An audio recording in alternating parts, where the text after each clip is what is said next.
Dr. Duke, your holistic doctor, and I'm here to talk to you about a new Netflix DocuSeries that I watched and I was completely appalled by, because what happened in this Netflix series is something that I would never let happen to my patients, and I would caution against immediately and provide other solutions for. So what happened in this docuseries? If you haven't seen it, it's about a surgeon who came up with an alleged special procedure to replace part of the trachea in order to help those that didn't have any solutions. And he did 8 of these surgeries across the world.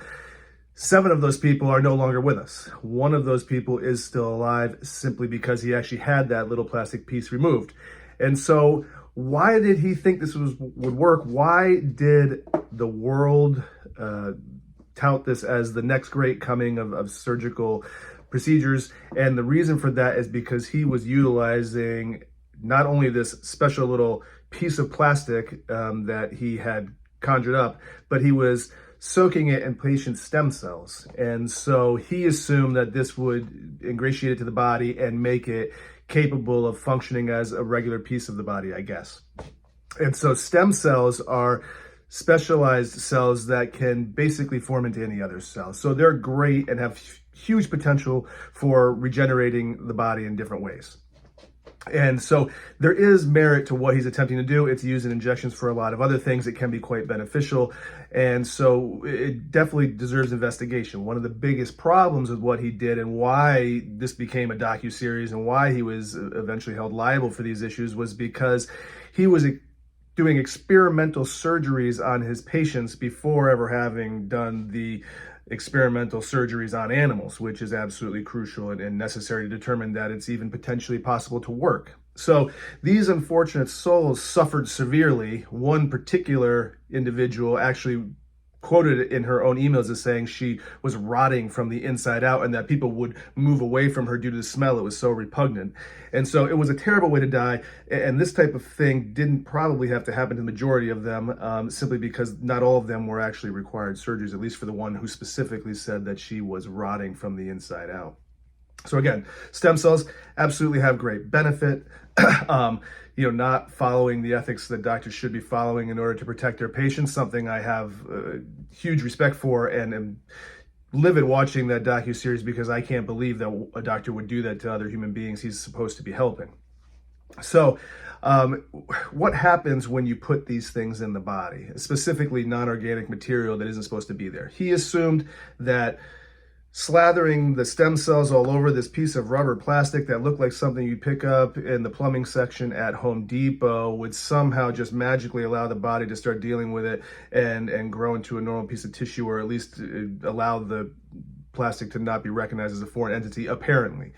Unfortunately, we know even with just organ transplants that it's not that simple. I mean, you have to take pharmaceuticals ongoing for your lifetime in order to make sure the body doesn't reject the organ you've received.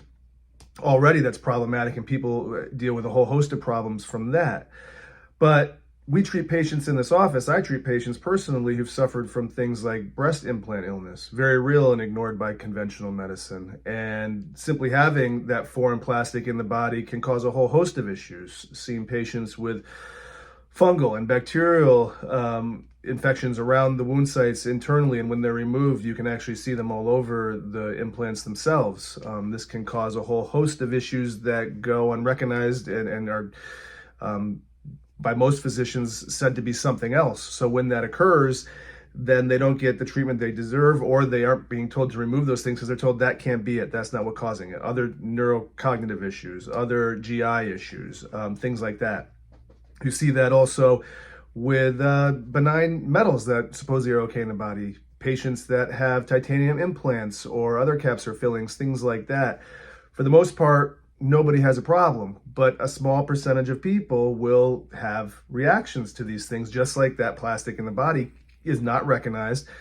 These patients can suffer hair loss, neurocognitive issues, skin-related rashes and issues, digestive issues, and again, even the dentists that have been treating these patients will tell you, no, that's impossible. It cannot happen.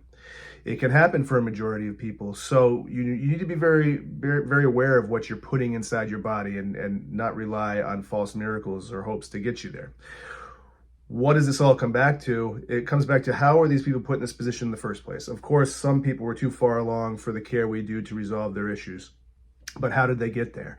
And generally, it's about optimizing organ function, which we are always doing, and I'm always doing here first and foremost, because if the organ is capable of functioning at a high enough level, it is unlikely to be impacted by disease, illness, and other related underlying root cause issues. So we have to make sure we optimize the organ's functions to reduce inflammation, which over time, years and decades, can lead to chronic related diseases, potentially cancers and other problems, inflammation being the root cause to the majority of these issues. So optimize organ function, make sure that you're not dealing with those issues, and you generally won't have that problem further down the line. So again, the physician himself, at the end of that documentary, he received 2.5 years, initially acquitted, but then retried again. And this was in June of 2023. If you haven't seen it, I'd recommend it. It's something that is very interesting because the medical establishment protects physicians like that, even when they're doing things that they shouldn't be doing. And it took a long time to bring that man to any sort of justice. And that's little solace to the families, but he is where he needs to be. So remember, there's always something that's going to impact the body. Nothing that you're putting into it is completely benign. It will have some kind of impact, and we have to make sure, unless it's your specific cells or something else, your own stem cells that you're having put into your body via injection or something, then we want to make sure that we're optimizing organ function so you don't have to deal with those issues. If you want to hear more about health information, then subscribe, follow me, and let's talk in optimal health.